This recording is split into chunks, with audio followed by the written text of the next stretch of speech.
Howdy Moz fans, and welcome to another edition of Whiteboard Friday. This week we're going to chat a little bit about keyword research, why it's changed from the last 5-6 years, and what we need to do differently now that things have changed. So I want to talk about changing up not just the research, but also the selection and targeting process. And there's 3 big areas that I'll cover here. There's lots more in-depth stuff, but I think we should start with these 3. So first off, the AdWords keyword tool has been hiding data. This is where almost all of us in the SEO world start and oftentimes end with our keyword research. We go to AdWords keyword tool, what used to be the external keyword tool and now is inside AdWords Ad Planner.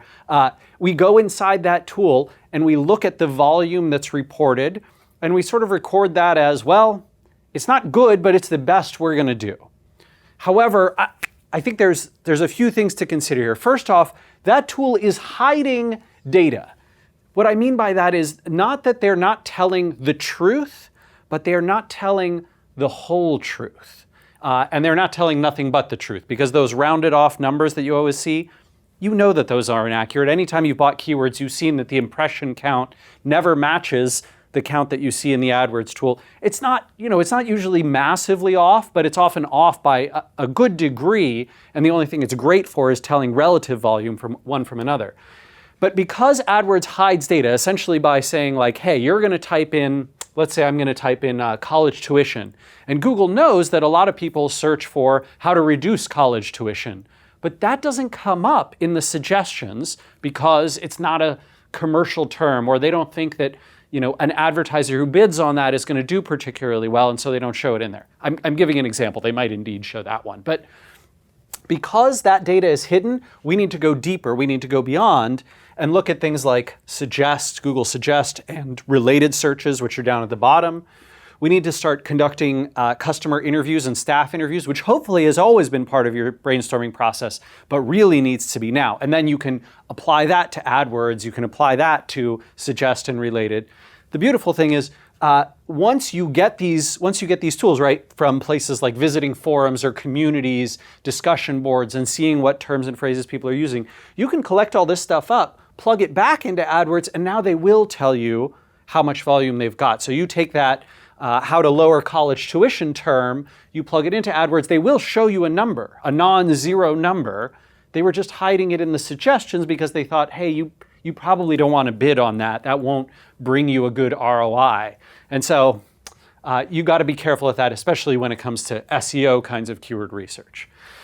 Second off, it used to be the case, right, that we built separate pages for every single term and phrase that was in there, right? Because we wanted to have the maximum keyword targeting that we could. So it didn't matter to us that college scholarships and university scholarships were essentially people looking for exactly the same thing, just using different terminology. We would make one page for one page for the other.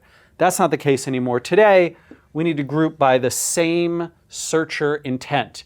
If two searchers are searching for 2 different terms or phrases, but both of them have exactly the same intent, they want the same information, they're looking for the same answers, their query is going to be resolved by the same content, we want one page to serve those. And that's changed up a little bit of how we've done keyword research and how we do selection and targeting as well.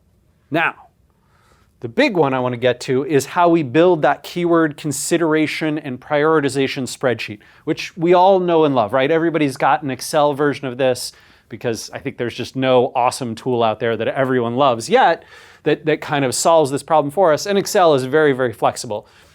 So we go into Excel, we put in our keyword, the volume, and then a lot of times we almost stop there. We did keyword volume and then like value to the business, and then we'd prioritize.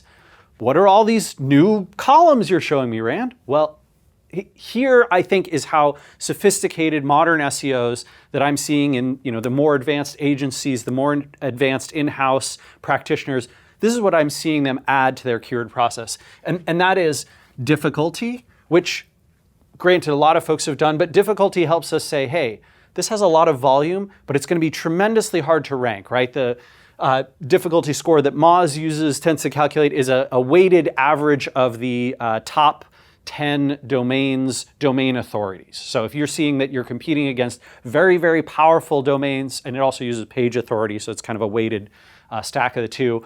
If you're seeing very, very challenging pages, very challenging domains to get in there, it's going to be super hard to rank against them. Difficulty's high. For all of these ones, it's going to be high because college and university terms are just incredibly lucrative.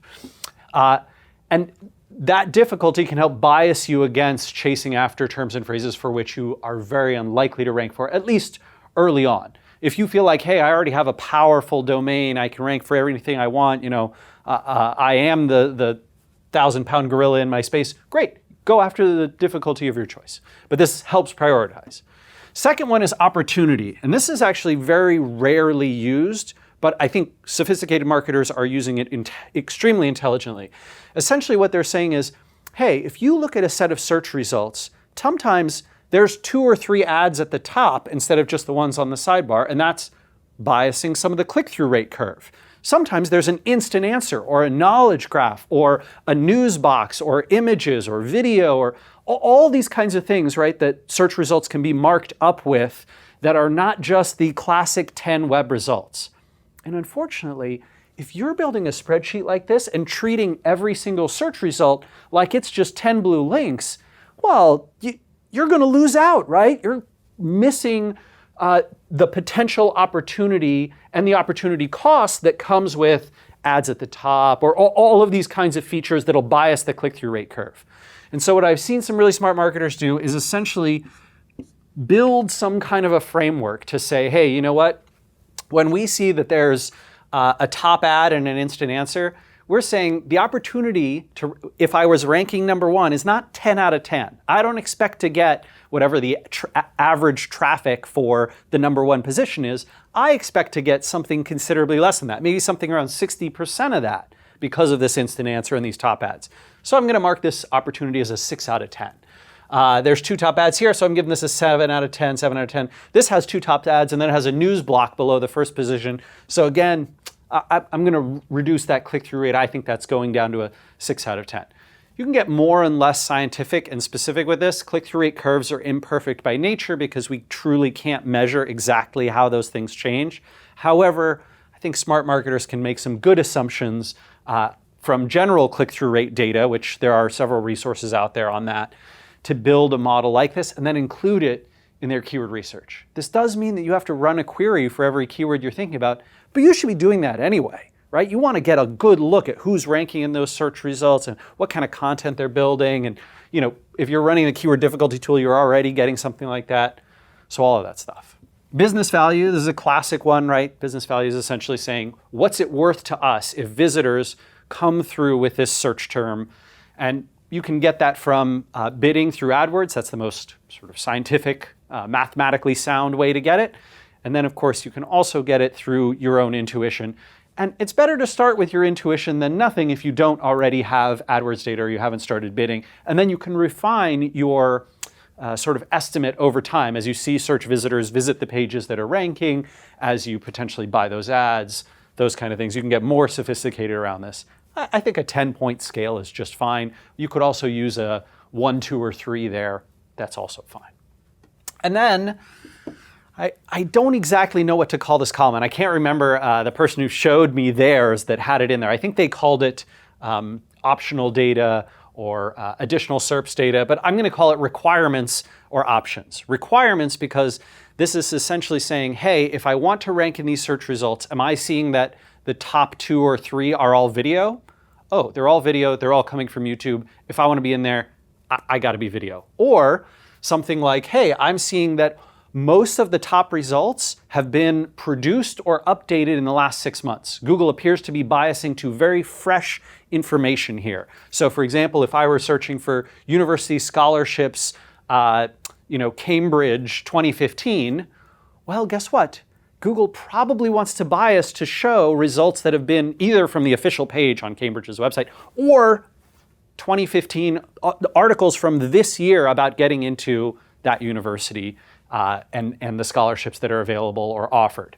So you can imagine that those fresh kinds of content, and I saw those in 2 of these search results, both the college and university scholarships had a significant number of the SERPs where a fresh bump appeared to be required. You can see that a lot because the date will be shown ahead of the description and the date will be very fresh, sometime in the last 6 months or a year. And then finally, I can build my prioritization, right? So based on all the data I had here, I essentially said, hey, you know what?